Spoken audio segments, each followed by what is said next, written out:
I'm here to have a fight with the Volkswagen Golf's wiper arms today.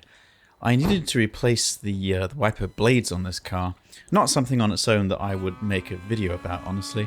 But in looking more closely, I decided to repaint the arms as well, because the factory paint was peeling off. So what's yet another little project? This turned into a big project, so now I'll share the pain with you. Now, firstly, with these Volkswagens, the wiper arms are tucked underneath the bonnet edge and sort of shifted lower than on most cars, which makes access a bit more difficult. Now, if you don't know about the wiper service position, you can do that just by turning off the ignition. The engine doesn't have to be running. You can just cycle the ignition on and then off, and then immediately press down once on the wiper control stalk. That's the wipe once function normally. And then the wipers will go up and stay up in the so-called service position. You would do this to work on the blades, just to clean the windscreen or whatever. But I found it easier to work on removing the arms with them in this spot too. Then, with the plan of removing the arms, I used some masking tape on the windscreen to just mark the precise position of the blades so that I could put them back on in the right angle later. There are these little rubber caps which cover the spindles. They just pop off with a screwdriver or similar, although you might want to use a plastic trim tool on these to avoid damaging the paint. Then there are these 13mm nuts which just undo easily enough.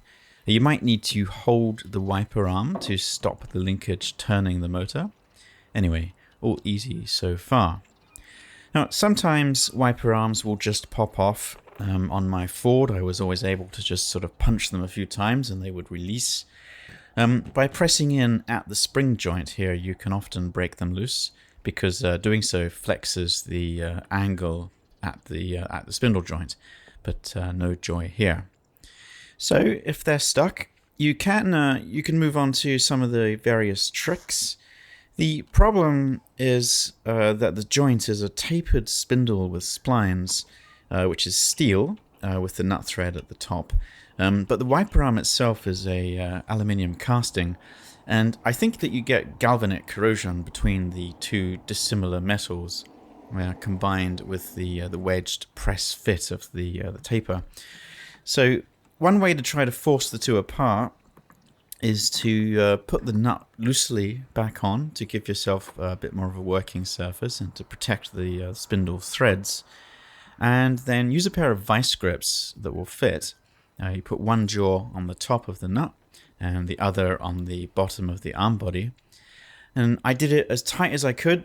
You may find that just doing that will pop it off. But even if not, the idea is to just apply as much of that tension as you can, and you sort of maintain that tension with the vice grip, and then you go back to wiggling it, and hopefully that extra tension that you've applied to the whole system will help. But still no joy for me. The next stage of escalation is the introduction of a hammer.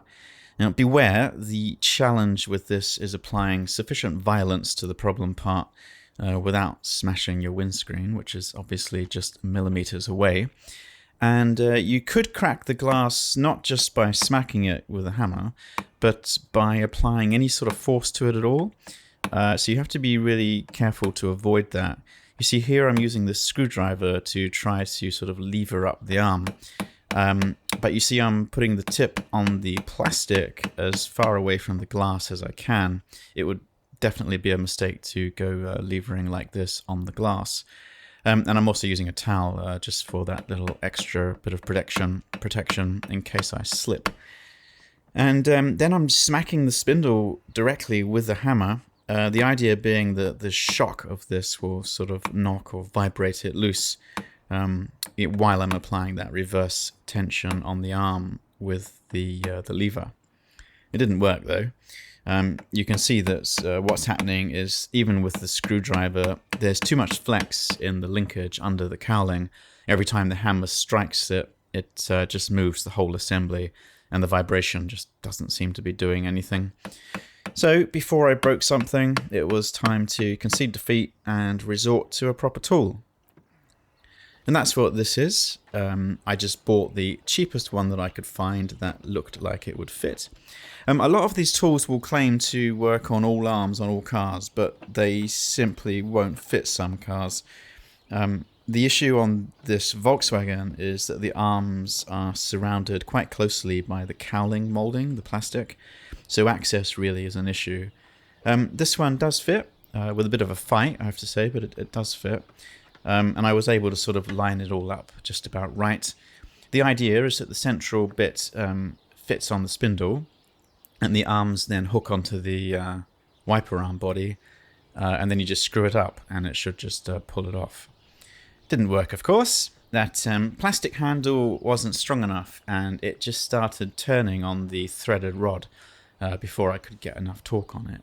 I also realized that the spindle swivel cup mount thing wasn't working because it was completely the wrong design. It was just bottoming out on the arm itself, the top surface, and not even making contact with the spindle. So I had to take that off, and I just used the rod without it, which did sort of work, although you had to be more careful to keep it aligned. But the handle, the plastic handle, would still just turn on the rod. So I had to fix that by finding a bolt. I think it's a 8mm with a machine screw thread with a hex head that could just be turned with a spanner, and just discarded this swivel cup as useless. And then I tried for what felt like the 20th time, lined it all up, got it tight, cranked on it with a ring spanner, and what do you know, it came right off. Well, here's the other arm, better shot of it. You can see it move suddenly there, that's the release. So yeah, what a relief at this point. All of this is a long way of saying I should probably have just gone straight to the right tool to begin with.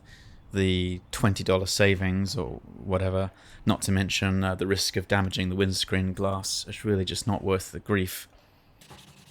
Now, after I finally got my paint job done, nice satin black, and some nice new Bosch wiper blades. These are Aerotwins, and they seem to be one of the best options.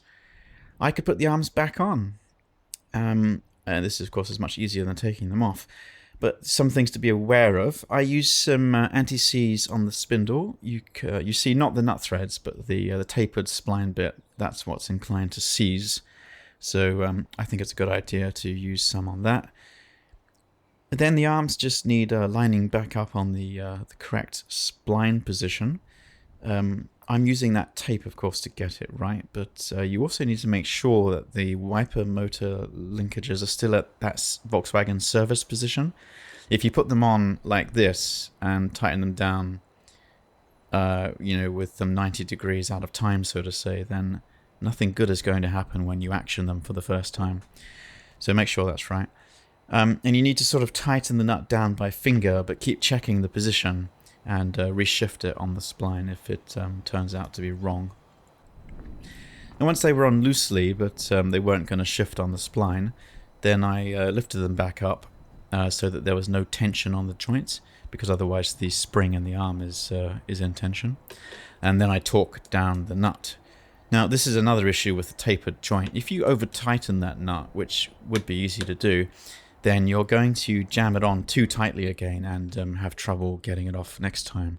So it's worth using a torque wrench and following the factory spec, which is 20 Newton meters on the Golf.